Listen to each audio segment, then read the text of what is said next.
Hola con todos. Les traemos al principio de la potestad sancionadora. Pasemos a ver los integrantes que conforman este grupo, y son los que ustedes pueden ver en pantalla. A continuación, pasemos a ver cuáles son los temas que pasaremos a desarrollar durante toda nuestra exposición, empezando desde el principio de legalidad para culminar finalmente con el principio. Empecemos con el principio de legalidad, el cual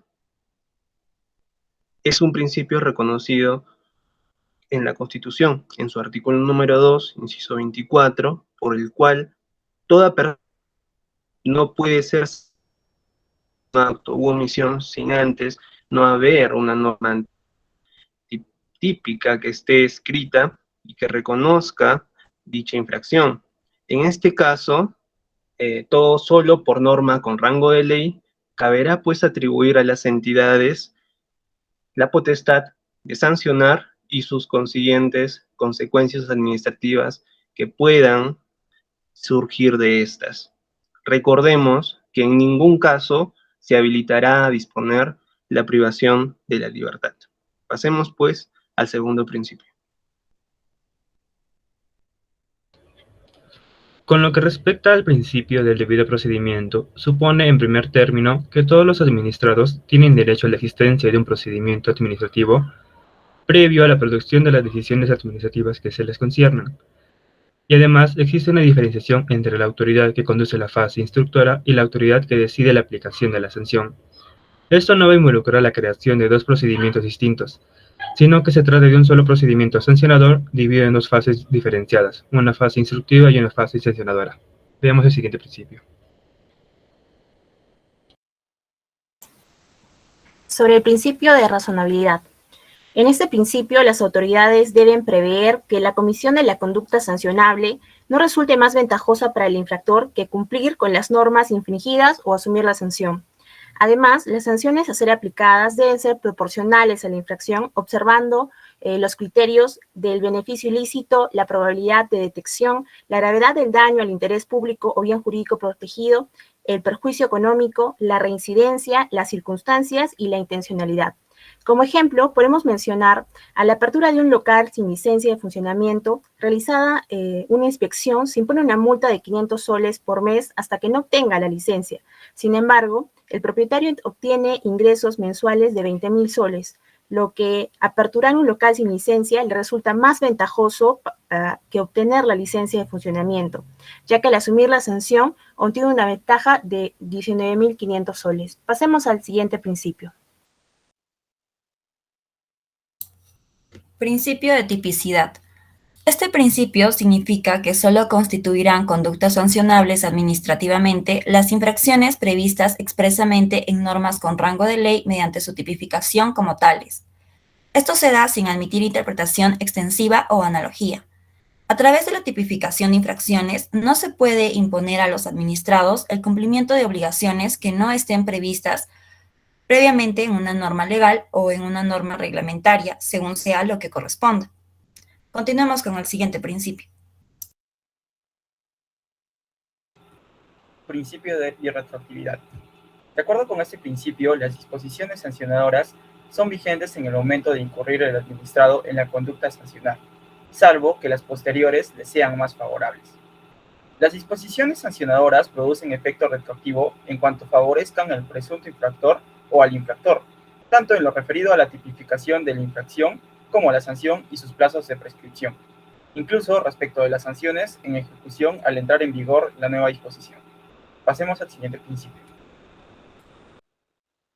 Continuamos con el principio de concurso de infracciones. Este principio es muy similar al visto en el derecho penal y está referido a que cuando una misma conducta infractora cometida por el administrado califique como más de una infracción, podrá ser subsumida dentro de uno o más tipos de infracciones administrativas, generando que la sanción que se aplique sea la de mayor gravedad, sin perjuicio de las demás responsabilidades que establezcan las leyes. Continuamos con el siguiente. El siguiente principio es el principio de continuación de infracciones. Este busca frenar el accionar de la administración pública para que imponga sanciones, otorgando una garantía al ciudadano ante el ejercicio de la potestad sancionadora del Estado.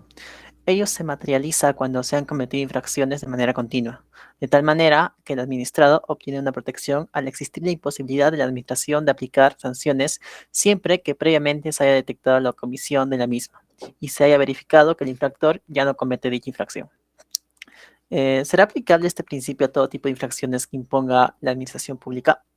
En realidad, solo sería aplicable cuando se trata de una infracción de tipo continuado, es decir, aquellas infracciones cuya realización se prolongue en el tiempo mientras se persista en la condición que establezca el supuesto infractor. Pasamos al siguiente principio. Principio de causalidad. Este principio implica que solo la responsabilidad debe ser atribuible a quien realiza la conducta. En este caso puede ser omisiva o activa. La conducta omisiva consiste en dejar de hacer lo que se debe realizar. Está relacionada, por ejemplo, a la omisión de funciones u obligaciones, mientras que la conducta activa consiste en hacer algo que no es debido. Estas conductas son constitutivas de una infracción sancionable. Pasemos al siguiente principio. Principio de licitud. Por este principio consideramos que las entidades tienen el deber de presumir que los administrados han actuado conforme a sus deberes. Por ejemplo, en caso exista una supervisión a un trabajador municipal, el supervisor no puede atribuir sin prueba que el administrado no actuó en cumplimiento de sus funciones. Ahora bien, la presunción de licitud solo es aplicable mientras no se cuente con evidencia en contrario. Pasemos al siguiente principio. Principio de culpabilidad. De acuerdo a lo señalado por el tubo de la Ley 27444, la responsabilidad administrativa es subjetiva, salvo los casos en los que por ley o decreto legislativo se disponga la responsabilidad administrativa objetiva. Pasemos al último principio. Y ya para terminar, continuamos con el principio non bis in idem. Según su redacción actual, este principio establece la prohibición de imponer sucesivas o simultáneas penas y sanciones administrativas por un mismo hecho. Esto, claro, si se aprecia la identidad del sujeto, hecho y fundamento. Dicha prohibición se extiende también a las sanciones administrativas, salvo si se produjese el supuesto de la continuación de infracciones a las que se refiere el inciso 7. Y bien, eso sería todo por este bonito tema de principios que también podrían encontrar en el artículo 248 del tubo de la Ley 27444. Y así nos despedimos. Muchas gracias.